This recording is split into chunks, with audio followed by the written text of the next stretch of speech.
Hello students, good morning to all of you. Myself Mr. Manoj Kumar and you are watching my YouTube channel Aagaz Foundation Classes. And today we study the topic solid states.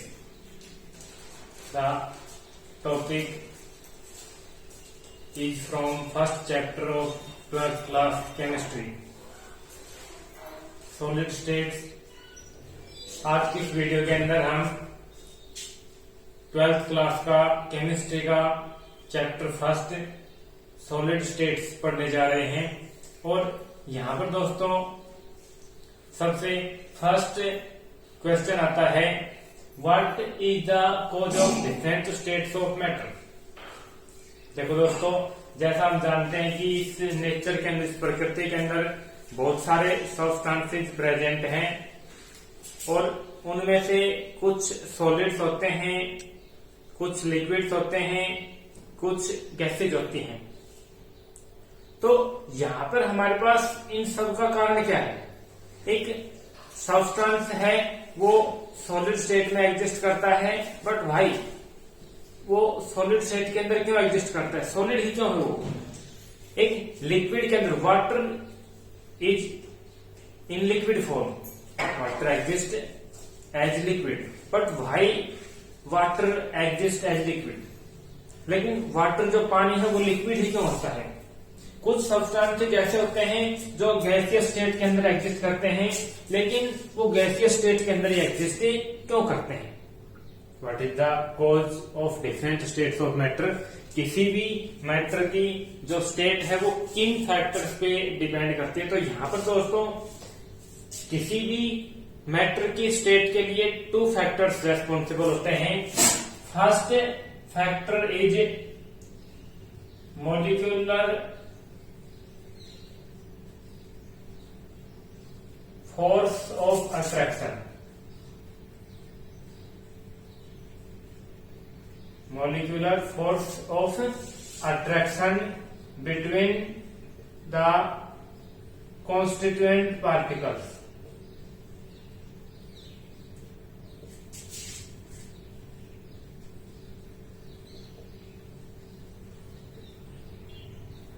Constituent particles. And second is the factor thermal energy.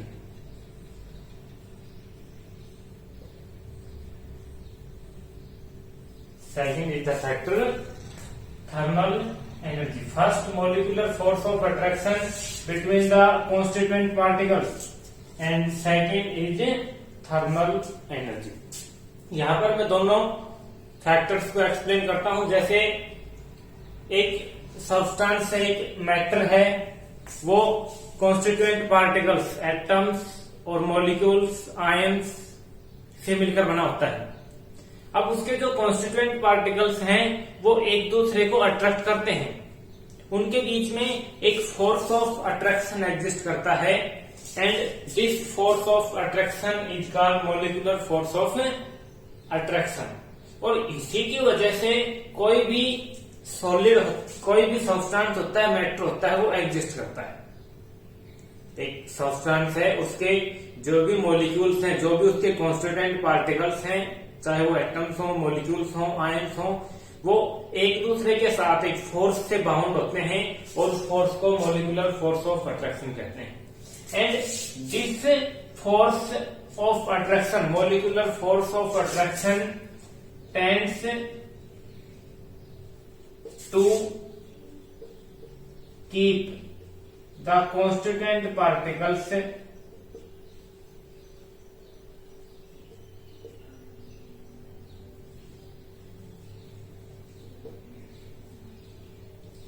Closure to each other.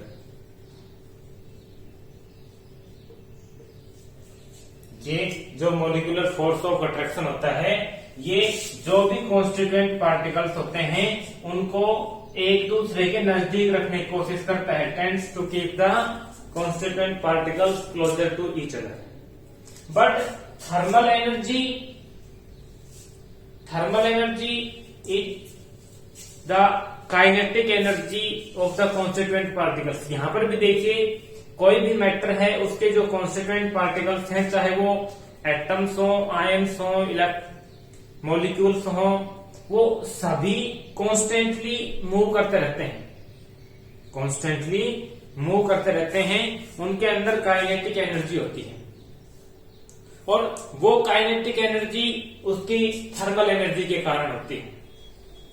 अब जो thermal energy है, thermal energy हमेशा constituent particles को दूर ले जाने की कोशिश करती है। थर्मल एनर्जी हमेशा कॉन्स्टिट्यूएंट पार्टिकल्स को दूर ले जाने की कोशिश करती है। Thermal energy tends to keep the constituent particles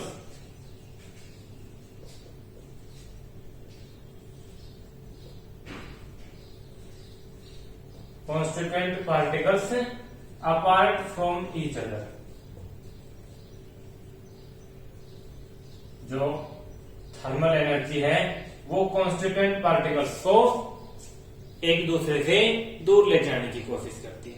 अब ये जो दोनों फैक्टर्स होते हैं, ये दोनों ही फैक्टर किसी भी मैटर, किसी भी सब्सटेंस की स्टेट को डिटरमाइन करते हैं कि कोई भी सब्सटेंस होता है, मैटर होता है, वो किस स्टेट के अंदर एग्जिस्ट करेगा। सॉलिड स्टेट के अंदर एग्जिस्ट करेगा, लिक्विड स्टेट के अंदर एग्जिस्ट करेगा और गैसियस स्टेट के अंदर एग्जिस्ट करेगा। इन दोनों फैक्टर्स के बीच में कंपटीशन होता है। अब देखिए मैं आपको बताता हूं कैसे कंपटीशन होता है। एक सब्सटेंस है, ये मान लीजिए एक सब्सटेंस है,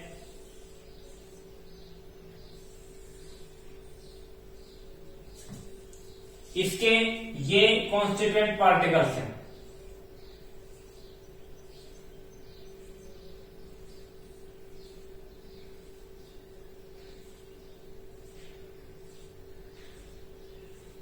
ये इसके कॉन्स्टिट्यूएंट पार्टिकल्स हैं।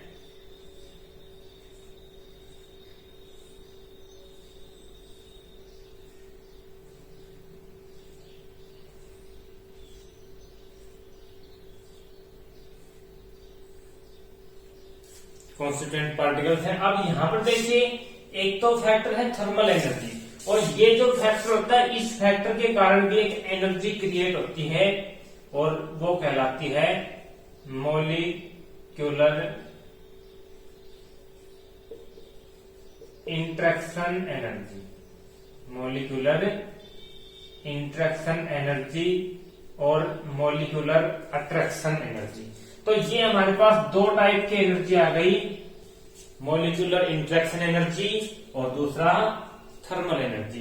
ये जो एनर्जी है ये कॉन्स्टिट्यूएंट पार्टिकल्स को नजदीक लाने की कोशिश करती है और ये जो एनर्जी है ये कॉन्स्टिट्यूएंट पार्टिकल्स को दूर ले जाने की कोशिश करती है। यहां पर इसके अंदर हम दोनों का कंपैरिजन करते हैं। अगर ये एनर्जी ज्यादा है, मॉलिक्यूलर इंटरेक्शन एनर्जी ज्यादा है, थर्मल एनर्जी कम है, if molecular interaction energy is more than thermal energy. अगर molecular interaction energy thermal energy से ज्यादा है तो जो कॉन्स्टिट्यूएंट पार्टिकल्स हैं वो एक दूसरे के नजदीक आते हैं, एक दूसरे के नजदीक आते हैं, क्योंकि जो मॉलिक्यूलर इंटरेक्शन एनर्जी है ये नजदीक लाने की कोशिश करती है। ये ज्यादा है तो इसका इफेक्ट ज्यादा होगा और ये कम है तो इसका इफेक्ट कम होगा। यानी कि जो कॉन्स्टिट्यूएंट पार्टिकल्स हैं वो एक दूसरे के नजदीक होंगे, उनके बीच में डिस्टेंस कम होगा।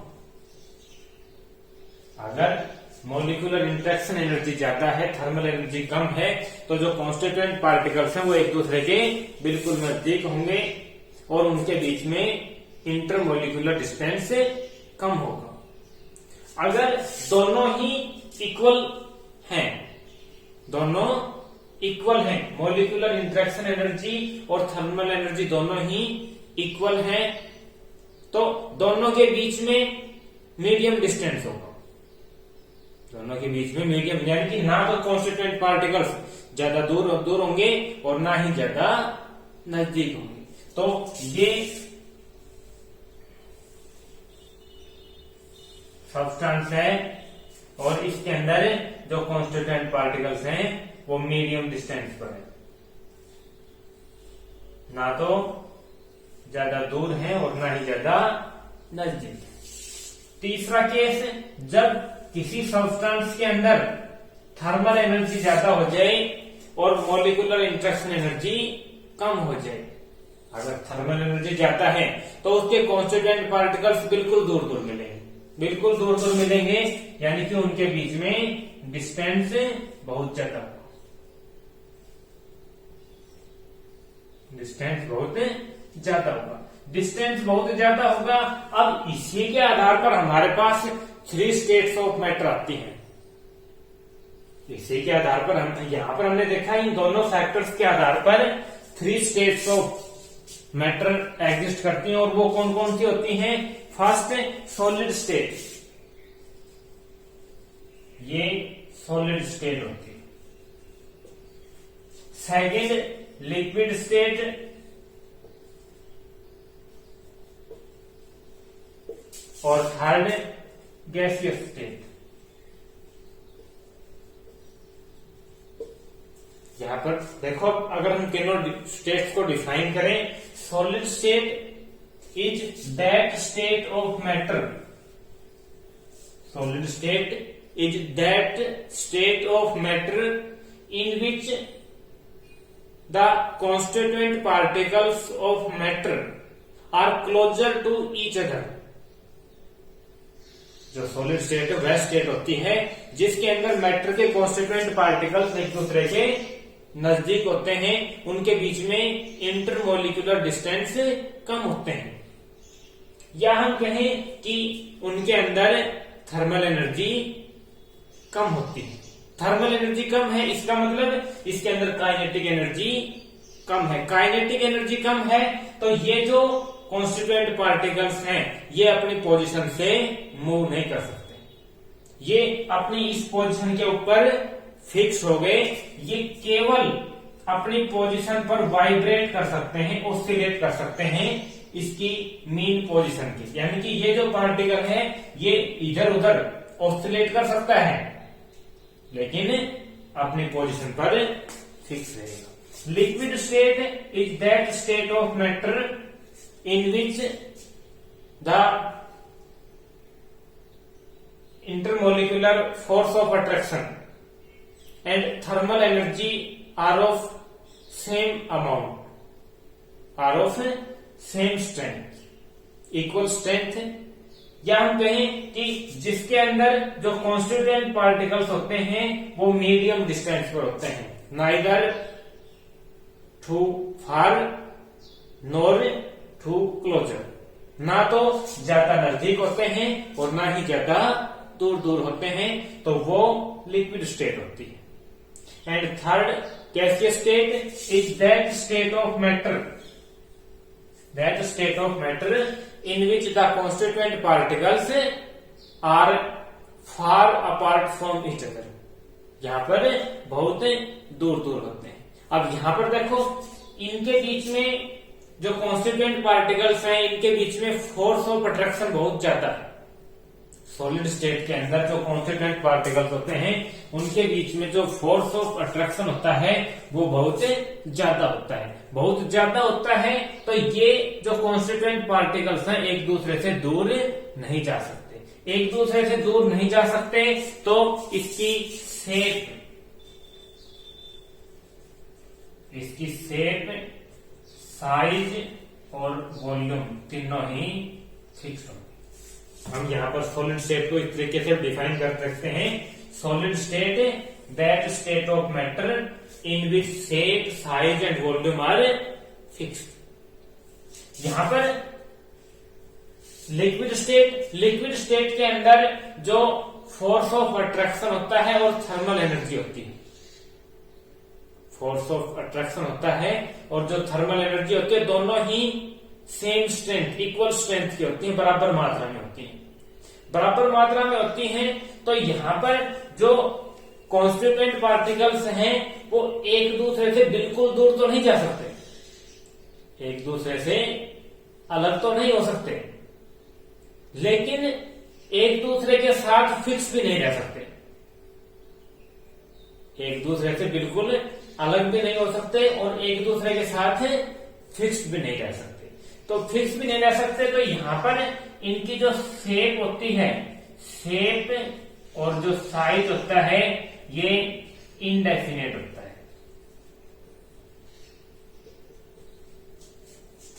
इनडेफिनेट होता है। लेकिन जो वॉल्यूम होता है ये डेफिनेट होता है, क्योंकि ये बिल्कुल अलग अलग दूर दूर नहीं हो सकते, बिल्कुल दूर दूर नहीं हो सकते हैं। तो इनके अंदर शेप और साइज इनडेफिनेट होते हैं, लेकिन वॉल्यूम डेफिनेट होता है। यहां पर ये तीनों ही डेफिनेट होते हैं। और जो थर्ड गैसीय स्टेट होती है, इसके अंदर ना तो शेप डेफिनेट होती है, ना इसका साइज डेफिनेट होता है और ना इसका वॉल्यूम डेफिनेट होता है। यानी कि तीनों ही इनडेफिनेट होते हैं। तो यहां पर हम इस तरीके से देखते हैं, किसी भी मैटर की स्टेट्स के लिए रेस्पॉन्सिबल फैक्टर्स टू होते हैं molecular force of attraction between the constituent particles of matter and thermal energy between the constituent particles of matter. जो मॉलिक्यूलर फोर्स ऑफ अट्रैक्शन होता है ये कॉन्स्टिट्यूएंट पार्टिकल्स को नजदीक लाने की कोशिश करता है, और जो थर्मल एनर्जी है ये दूर ले जाने की कोशिश करती है। दोनों के बीच में कंपटीशन होता है, इस कंपटीशन के आधार पर ही उस मैटर की स्टेट डिफाइन होती है। अब यहां पर हम तीनों को एक बार समराइज करते हैं।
यहां पर देखो 3 स्टेट्स ऑफ मैटर,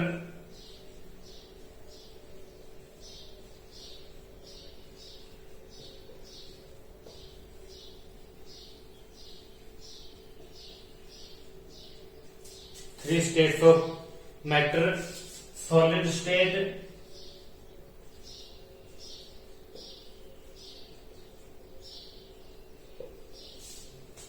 कब होता है, when molecular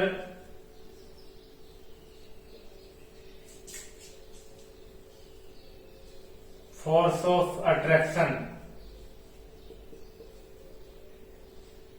is more than thermal energy.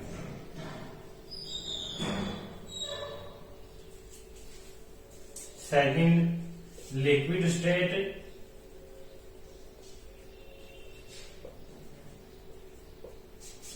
when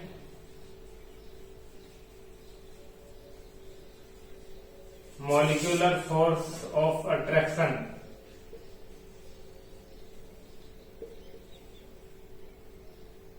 is equal to thermal energy.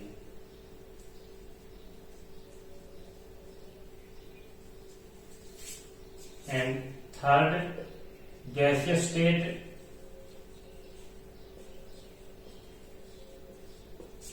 when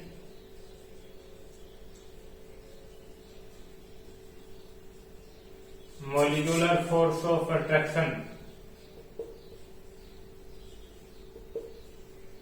is less than thermal energy.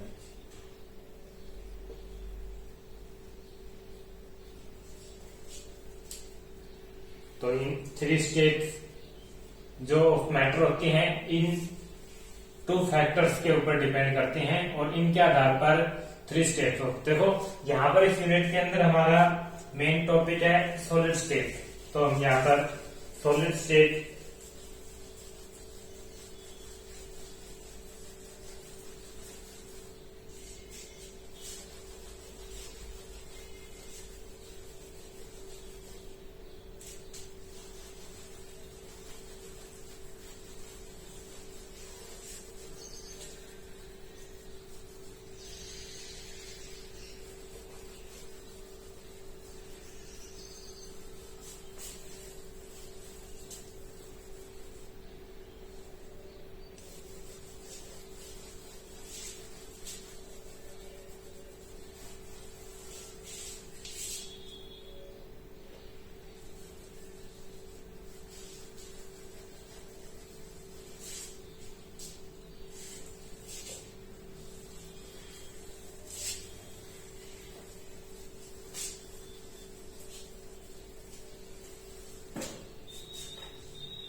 solid state.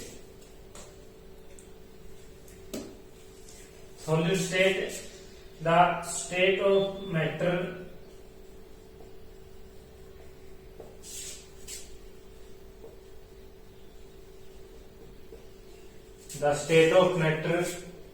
in which shape, size and volume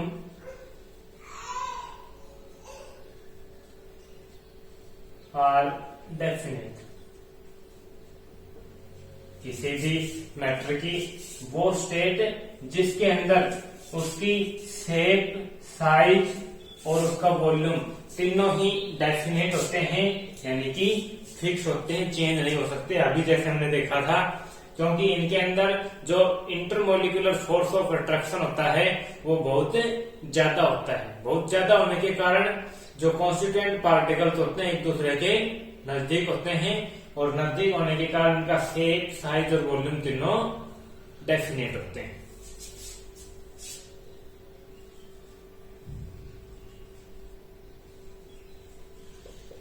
characteristics of solids.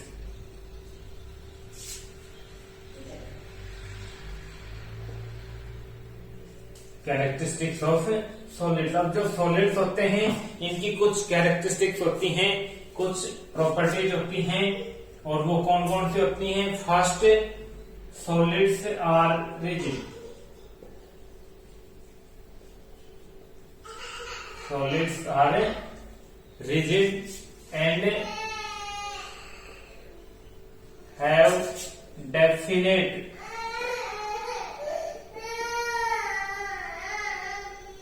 Shape and size. ये rigid होते हैं और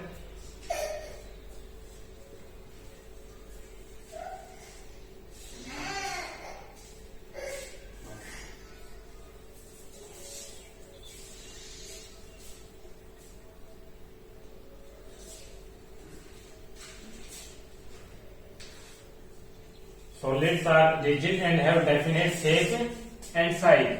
rigid होते हैं और इनकी जो shape और साइज होती है डेफिनेट होती है। Second, solids have definite volume. इनका वॉल्यूम भी डेफिनेट होता है, फिक्स वॉल्यूम होता है। चाहे हम इसको किसी भी कंटेनर के अंदर, कंटेनर के ऊपर डिपेंड नहीं करता है, चाहे कैसा भी कंटेनर हो, कहीं पर भी इसको रखें, इनका वॉल्यूम हमेशा डेफिनेट होता है। Third, intermolecular force of attraction. Intermolecular force of attraction is more but thermal energy of constituent particles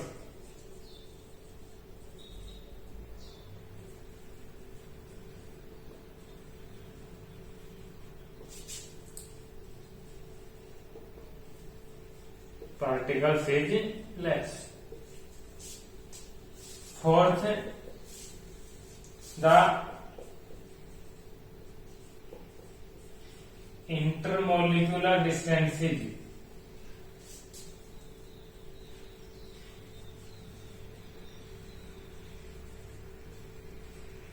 are short. इनके जो कॉन्स्टिट्यूएंट पार्टिकल्स होते हैं, जो मॉलिक्यूल्स एटम्स होते हैं, इनके बीच में जो डिस्टेंस होता है वो बहुत कम होता है, शॉर्ट डिस्टेंस होता है। यानी कि जो कॉन्स्टिट्यूएंट पार्टिकल्स होते हैं वो एक दूसरे के बिल्कुल नजदीक होते हैं। Fourth, they are almost incompressible.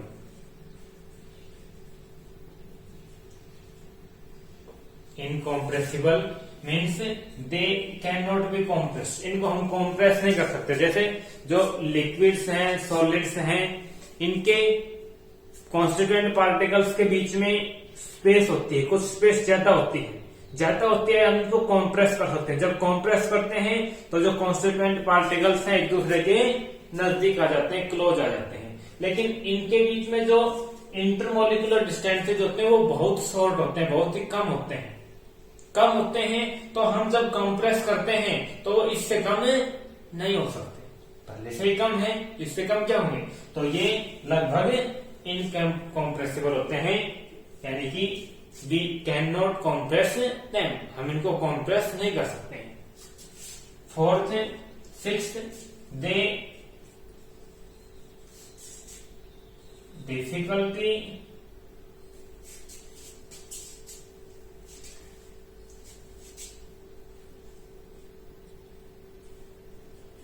they diffuse to each other very slowly and to very low extent.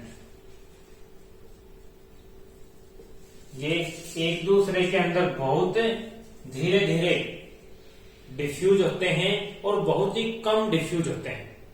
यानी कि इनके अंदर जो रेट ऑफ डिफ्यूजन होता है वो बहुत कम होता है, बहुत स्लो रेट से ये एक दूसरे के अंदर डिफ्यूज होते हैं। और हम कहें कि लगभग बहुत धीरे धीरे डिफ्यूज होते हैं या डिफ्यूज ना भी होते हैं। तो ये कुछ कैरेक्टरिस्टिक्स ऑफ सॉलिड्स हैं। सॉलिड्स की कुछ इंपॉर्टेंट प्रॉपर्टीज होती हैं। Seventh, solids have higher density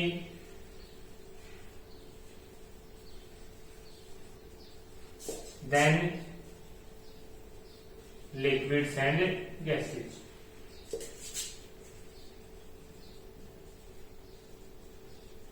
solids की डेंसिटी लिक्विड्स और गैसेज की तुलना में हाई होती है, इनकी हाई डेंसिटी होती है। तो ये कुछ कैरेक्टरिस्टिक्स ऑफ सॉलिड्स हैं। तो आज की इस वीडियो के अंदर इतना ही। इससे नेक्स्ट वीडियो इसी चैप्टर के अंदर इसी टॉपिक पर नेक्स्ट वीडियो के अंदर लेकर के आता हूं। तब तक के लिए वीडियो देखिए, अच्छी लगती है, बेनिफिशियल, आप इनसे कुछ लाभ उठा सकते हैं तो कृपया लाइक कीजिए। एक लाइक के अंदर कुछ नहीं जाएगा आपका। अपने दोस्तों के साथ, अपने रिलेटिव्स के साथ, जहां पर भी आपको लगे कि इससे कोई फायदा उठा सकता है, बेनिफिट ले सकता है, तो वहां पर इसको शेयर भी जरूर कीजिए। और अगर आपने अभी तक हमारे चैनल को सब्सक्राइब नहीं किया है तो कृपया चैनल को सब्सक्राइब करें और बेल आइकन को प्रेस करें ताकि हमारी आने वाली किसी भी नई वीडियो की नोटिफिकेशन आप तक सबसे पहले पहुंच सके और आप उससे कुछ बेनिफिट ले सकें। धन्यवाद।